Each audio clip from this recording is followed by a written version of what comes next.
Salutations mes amis. Lorsque nous ouvrons nos Bibles à l'évangile de Jean, nous lisons cette merveilleuse déclaration dès le premier verset du premier chapitre qui dit « Au commencement, la parole existait déjà. La parole était avec Dieu et la parole était Dieu. » Quelle belle description de Jésus, le Fils de Dieu et le Fils de l'homme, une fusion parfaite de l'humain et du divin.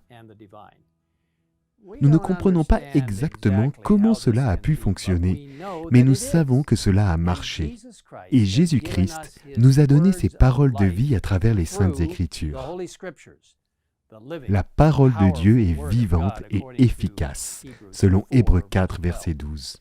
En parlant des Écritures, Jésus a dit « Ce sont elles, les Écritures, qui rendent témoignage à mon sujet. » Nous trouvons des traces de Jésus dans les 66 livres de la Bible, alors qu'il nous conduit à travers les 39 livres de l'Ancien Testament, histoire, loi, sagesse, poésie et prophétie. Nous le voyons clairement, Jésus-Christ, à travers les 27 livres du Nouveau Testament, les évangiles, l'histoire de l'Église primitive, les lettres de l'apôtre Paul et les autres lettres. Et la prophétie de la révélation de Jésus-Christ. Dieu la lui a donnée pour montrer à ses serviteurs ce qui doit arriver bientôt. En fait, la Bible est le message de Dieu donné à l'humanité, dans le langage de l'humanité, par des hommes qui ont été divinement inspirés, comme l'explique 2 Pierre 1 au verset 21. C'est poussé par le Saint-Esprit que des hommes ont parlé de la part de Dieu. Ainsi, dans un sens, les Écritures sont cette précieuse parole de Dieu, sont semblables au Christ, en ce qu'elles sont une combinaison du divin et de l'humain. La Bible est le message de Dieu pour nous, écrit dans un langage humain, rédigé par des hommes divinement inspirés par le Saint-Esprit. Les Saintes Écritures sont le fondement sur lequel nous basons toutes nos croyances en tant qu'adventistes du 7e jour.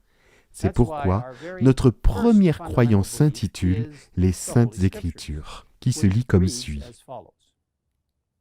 Les Saintes Écritures, l'Ancien et le Nouveau Testament sont la parole de Dieu écrite, communiquée par inspiration divine au moyen de saints hommes de Dieu, qui ont parlé et écrit sous l'impulsion du Saint-Esprit. Dans cette parole, Dieu a confié à l'homme la connaissance nécessaire au salut. Les Saintes Écritures constituent la révélation infaillible de sa volonté. Elles sont la norme du caractère, le critère de l'expérience, le fondement souverain des doctrines et le récit digne de confiance des interventions de Dieu dans l'histoire. De nombreux textes affirment la beauté et la puissance des Écritures. Dans Proverbes, chapitre 30, versets 5 et 6, nous lisons cette promesse et cet avertissement. Toute parole de Dieu est pure. Elle est un bouclier pour ceux qui cherchent un refuge en lui. N'ajoute rien à ces paroles. Il te reprendrait et tu apparaîtrais comme un menteur. Or, Ésaïe 8, verset 20 témoigne comme suit.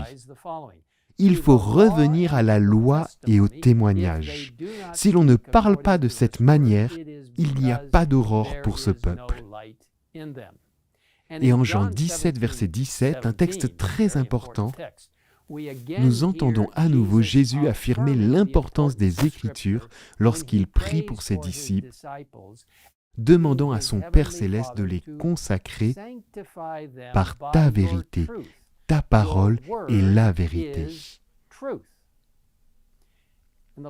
Dans la lettre aux Thessaloniciens, l'apôtre Paul déclare aux croyants « C'est pourquoi nous disons sans cesse à Dieu toute notre reconnaissance de ce que, en recevant la parole de Dieu que nous vous avons fait entendre, vous l'avez accueillie, non comme la parole des hommes, mais comme ce qu'elle est vraiment, la parole de Dieu agissant en vous qui croyez. » Oui, mes amis, la Bible est véritablement la parole de Dieu pour nous.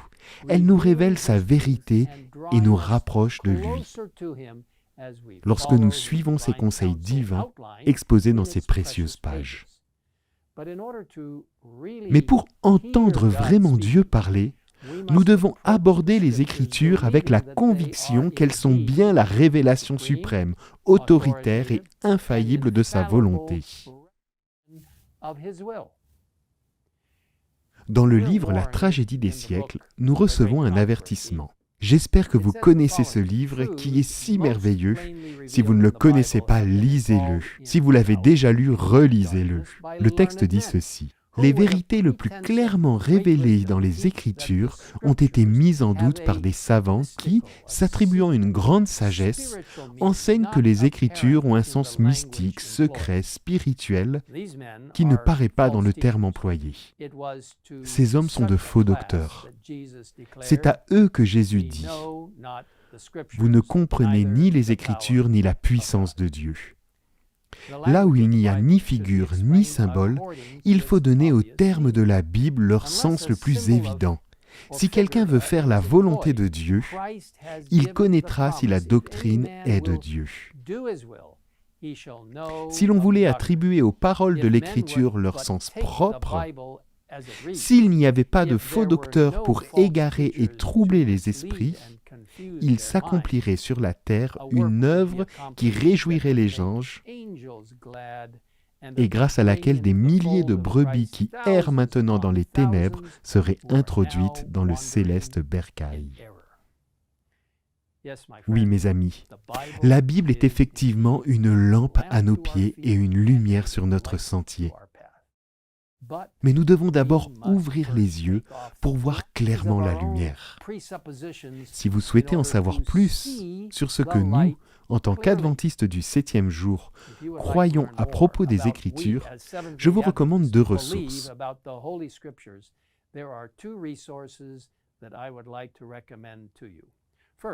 Premièrement, je vous invite à visiter le site www.adventiste.org/beliefs où vous retrouverez de nombreuses informations utiles. Deuxièmement, je vous encourage à lire un document très important qui explique comment, en tant qu'adventistes du 7e jour, nous abordons les Écritures. Il s'intitule « Méthode d'étude de la Bible » et se trouve sur le lien indiqué ci-dessous. Mes amis, je vous encourage aujourd'hui à ouvrir la parole vivante de Dieu, les Saintes Écritures, et à découvrir ce que Dieu aimerait vous dire en ce moment. Prions ensemble.